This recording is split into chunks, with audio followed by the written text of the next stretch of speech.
Kuya mo, may mga anak kang lalaki. May mga kapatid kang babae. Yung mga anak mo lalaki, anong ituturo mo sa kanila? Ano ipapamana mo sa kanila? Yung mali? Habang buhay mo nadalin yan. Hindi to haka-haka lamang.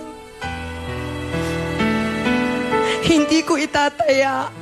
Hindi ko isusugal ang pangalan ko sa sensitibong paraan.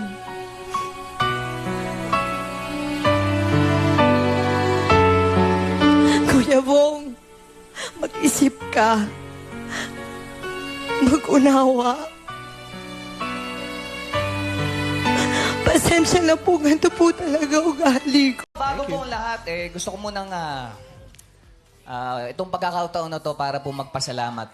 Of course, maraming salamat, Lord. Dahil lagi ka nakagabay sa akin. Sa raming ng pinagdaanan ko sa buhay, nandiyan ka. Ikaw ang naging sentro ko. At napakatotoo mo.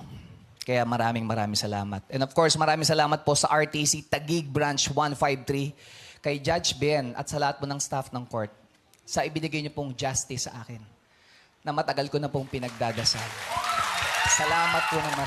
Igan ko ni hinatulang guilty beyond reasonable doubt para sa krimeng years legal detention for ransom ang mga nanakit sa aktor na si Vong Navarro sa promulgation ngayong araw sa Taguig RTC. Hinatulang guilty beyond reasonable doubt sina Cedric Lee, Denise Cornejo, Ferdinand Guerrero at Simeon Ras. Reklusyon perpetua o habang buhay na pagkakakulong ang sentensya sa kanila. Agad-agadan sila ng korte ang bail bond ng mga akusado. Hindi na pinaalis ng korte at committed immediately sina Cornejo at Ras na personal na dumalo sa promulgation kanina.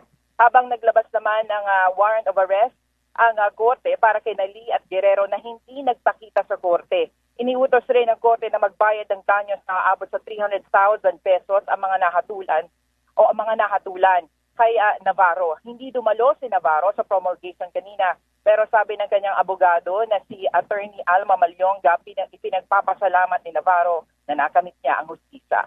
Ang inyong kapuso sa Lima Refra ng GMA Integrated News nag-uulat para sa Super